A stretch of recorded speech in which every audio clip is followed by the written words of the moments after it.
by the Nassau Community College Foundation on the voice of Nassau Community College, 90.3 WHPC. I'm your host, Dr. Lynnda Nadien, along with Aurora Workman, and our guest today is Leslie Pieters. And we were just speaking about what's going on with the state in terms of the mandates for physical education and making sure that children from kindergarten all the way up through 12th grade are staying active. And a lot of the school districts have come up with, creative ways to do that, because we may not have more than one gymnasium and we can't allow everyone to be in there at the same time. So what are some creative ways that you think you can infuse the phys ed piece into the daily routine for classrooms and making sure students get active? Well, what's out there is what's called brain breaks. And again, that 1 minute, you can do a lot in a minute.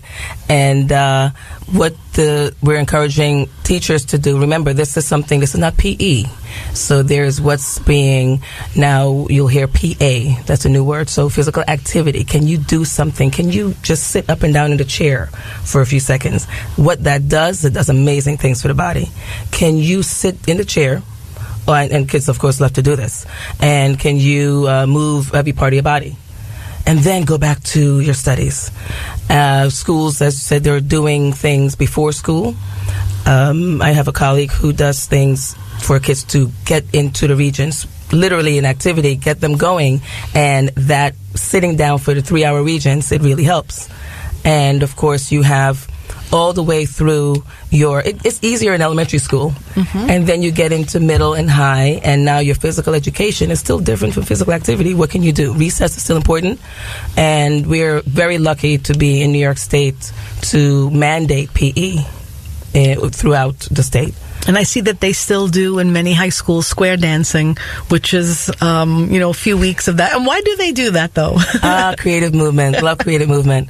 You have to be able to infuse the cognitive, the psychomotor, and the affective. Something about creative movement. You can't help but smile when you dance in high school. Look at any class all the way throughout from K to 12. Right. And now I guess, line dancing is very popular all over the country, too. So people like to do that. And square dancing teaches you a lot of tricks to that. Yes. And, of course, when you have popular TV shows like you can dance. So you think you can dance? So you think you can dance and Dance with a Star? Yeah. We have at my school Dancing with a Star teacher. And we do a lot of really cool dances. So, yes. Square dancing and social dancing, it's very much a part of creative movement, a very big part of PE.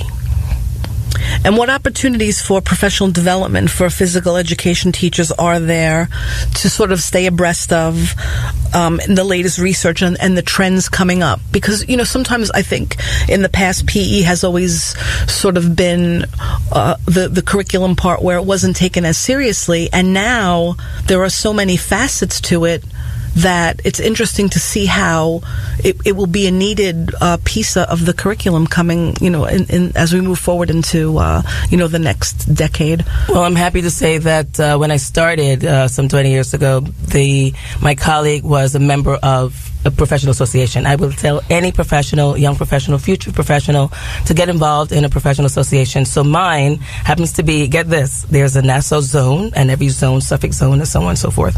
Then there's a state arm to it, and this is the Nassau zone of the New York State Association for Health, Physical Education, Recreation, and Dance. That's the whole name of it. There's a national zone. We just changed our name, the national one, to SHAPE America, SHAPE, Society for Health and Physical Educators. Then there's an international zone.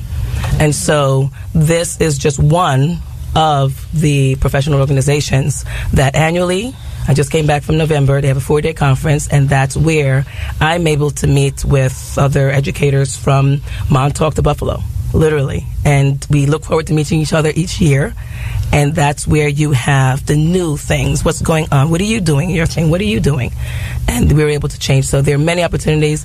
Definitely professional organization is where I started, and I'm so glad that I did. Well, we're going to have you come and infuse the Alumni Association with some kind of physical activities. Okay. I'm looking forward to doing a health fair with the Alumni Association, so I want all of our listeners to look out and look on our website for that coming up. During that time, we want to do a tape swap, so you know how you run out there and you buy all these tapes, and all these things that we don't watch. Well, we watch sitting down, drinking a shake, or is that just me?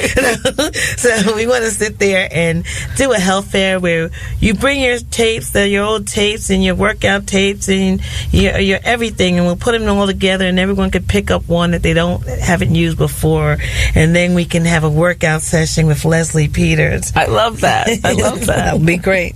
So yes, so we are looking forward to doing those things and to continue getting Nassau Community College alum healthy again, or healthier. Mm-hmm. You are listening to Lion Tales on the voice of Nassau Community College, 90.3 WHPC. My name is Aurora Workman, along with Dr. Lynnda Nadien, and our guest today is Leslie Pieters, founder and coach of 1 Minute Workout, and a very proud member and former board member of the Alumni Association of Nassau Community College. So let's talk Alumni Association. Leslie, when did you join the board, and tell us a little bit about your experience? That was, my goodness, years just fly by. 2000, last year, 2000. So you were on before 16? I came on the board. So that was 2015, 16. That's 15, yeah. Okay, yes, into that year. My years are school years, so I go from September to June. So okay. So 15, 16, yes. And what an interesting experience, I must say. The word interesting means what again? It means that you just never know what it will be like. Okay. So yes, it was a very interesting experience, much to ponder, much to think, much to share, and very interesting. And what made you join the Alumni Association board?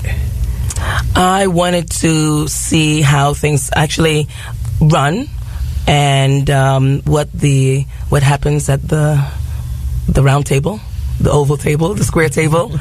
And because I've been an alum since, 93, and then I still have my T-shirt that I still wear, so I've been a member since I graduated, and said, I would like to see what goes on in that room up there in the CCB building. So I was invited in. I went to a meeting or two and just saw how things worked, and can I sit in and can I be a part? So that's how it started. And what impact do you feel that the Alumni Association can provide in the lives of former NCC transfer students and graduate students?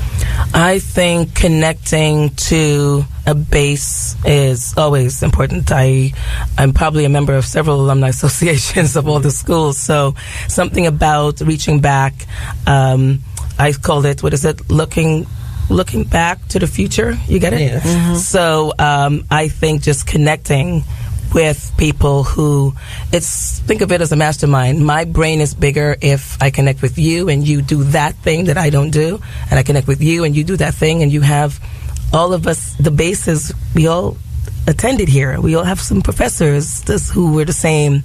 We went to the student union and did some things. So you guys remember Nassau? Yeah. So I like that, and I think it's important to use each other because they're great resources, and we came from the same place. And the college sort of shapes your, vision of the future, and you look back and say that you did a lot of things you probably may not have had the opportunity to because maybe you were kind of hesitant to take a certain course, and then taking that course changed the future for you. It did for me, yes. Oh, yes. That was one of the things that I discovered coming here. Economics, that was a course that I never was taught money, actually. You were taught how to put money in your bank account, mm-hmm. and you had that little wax paper bank thing, and you went in there. And by the time I graduated, it was like, I said, there's like $10 in there, right?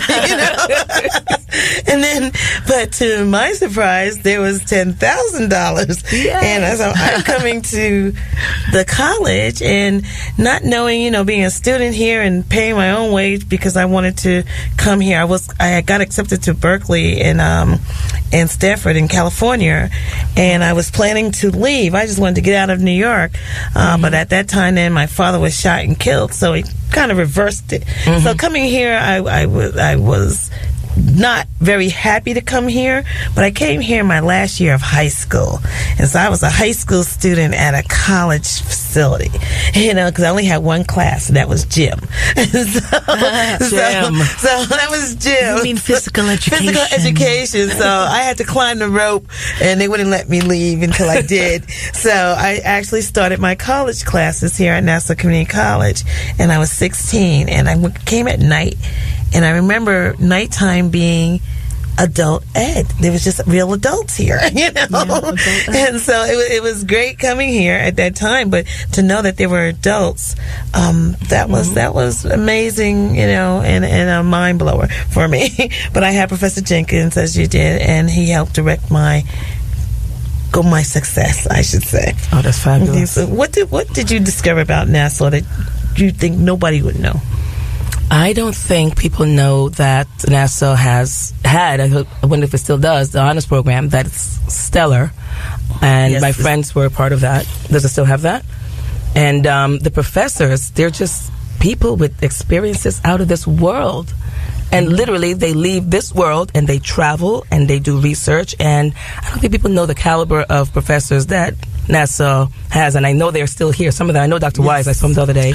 A lot of them are still here. Yeah, I was just talking about him the other night because we were just speaking about Nassau Community College, and somehow his name came up, and, that was like a big period in our life that amazing. He was such a big influence, and, I can see him, like you were saying before, you can visualize the actual course and see him standing there, and the way that we interacted in really a diverse group of women and men together and talking about great social pieces of information that we needed to get. That was him. And I know that, yes, it's probably still regarded as the college down the block, the 13th grade and so on. I think an orientation probably needs to happen more to local high schools to really, for them to know really what Nassau is all about. I don't think a lot of people know. Right, I think so community people know. And especially when it's coming up to a time where a lot of seniors are graduating, getting prepared to come to school, that they should feel very proud if they are accepted and they're coming here, because it will really be a great foundation for their future. I think so. Now tell us a little bit before we close about Dr. Naomi Franklin. This young lady has talents. Oh, Dr. Franklin. Oh, my goodness. Well, I must say that I was more proficient back then, 20-something years ago, but my Hebrew professor, Dr. Naomi Franklin, drove me crazy because she was such a stickler. And is she still here? I have to go back and look at she might call. Because I did call about Dr. Doyle, and I did find out he was deceased. So Dr. Franklin was just a stickler about her Hebrew. And so you want to learn it? You want to learn it well? Learn it from her. We'd like to thank our guest, Leslie Pieters, a very proud graduate and former board member of the Alumni Association of Nassau Community College. And can you tell us, how can we get in touch with you? Well, I'm on Facebook, I'm on Instagram, and privately people basically start there, and we take it away. Okay, under Leslie Pieters? On the 1 Minute Workout. Thank you. On Twitter, Facebook, Instagram, Snapchat. You're getting me there. But we want to thank you for being with us. My name is Dr. Lynnda Nadien, along with my fabulous friend, Aurora Workman, president of the Nassau Community College Alumni Association.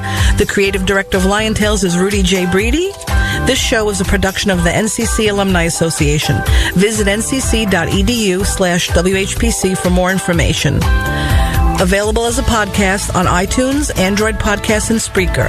Lion Tales is powered by the Nassau Community College Foundation, on the voice of Nassau Community College, 90.3 WHPC.